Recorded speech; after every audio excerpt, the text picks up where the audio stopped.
Beneath all post locations, install at least two 2-inch by 8-inch blocks, using at least 3 number 10 by 3.5-inch deck screws, penetrating through the joists at least 1.5 inches into the blocks.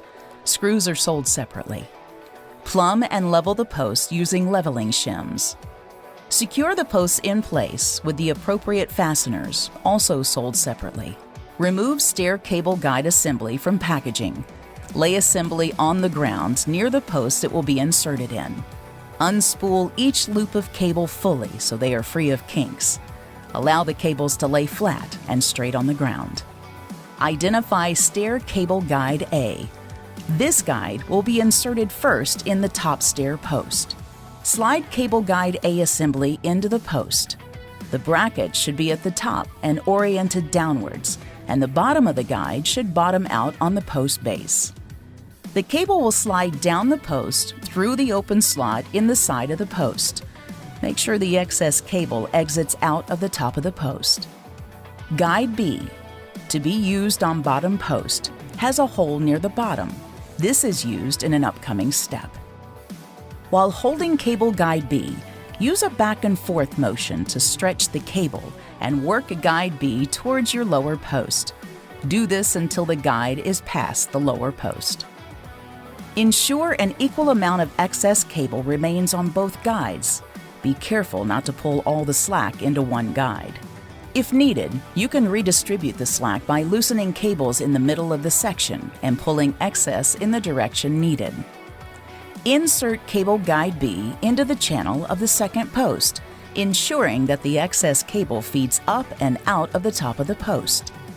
Ensure guide B is at the bottom of the post and insert bolt through pre-drilled hole in the lower stair post. Thread and tighten nut. Clamp top beam on the side of the stair posts, aligning it with the brackets.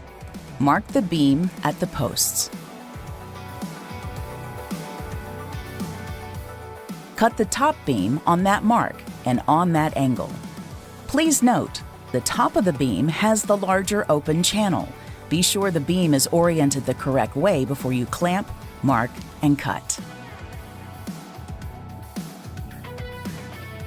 Place the cut beam between posts and press onto brackets. Use provided hex head screws and attach one screw at the end of the beam at each post. Use the line etched into the beam as a guide for your screw. Screws should be on the line and approximately 1/2 inch from the end of the beam. Feed cable through tension spring B and tensioner. Place tension spring B and tensioner into top beam at lower post. Please note, these are separate pieces. Feed cable through the block and spring first, then tensioner. Make sure the cable is rounding the last turn of the guide by looking down the post. Pull all slack through the tensioner. Also, ensure the tension spring stays in place in the beam at the post before pulling tight. Locate tension spring A and repeat this step at top of stairs.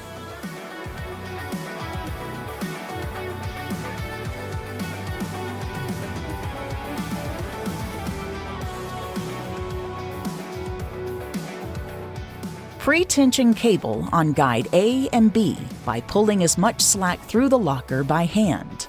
This step is crucial to attain proper finished tension. Wearing a glove may help while pre-tensioning. Ensure the cable is centered in the cable guide while pulling tight. Use an impact driver or power drill. Tighten the tensioners. Use a 9/16 socket or wrench to tighten the bolt at the end of the tensioner. Do this for both tensioners at each post until spring is no longer visible. Complete this step for all sections. Final tensioning. Push down on top row of cable firmly.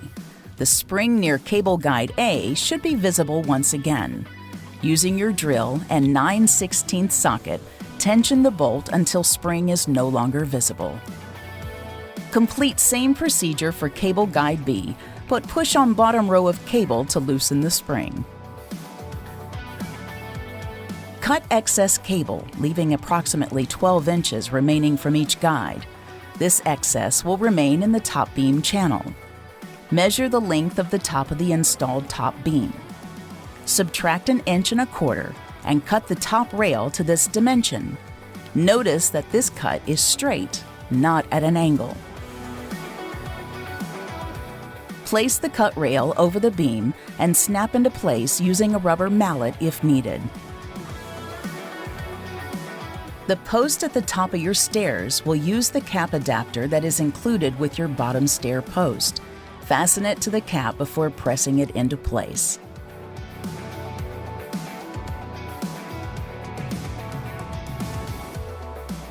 Place appropriate end, line, or corner post cap onto the top of each post and press or tap into place with a rubber mallet if needed.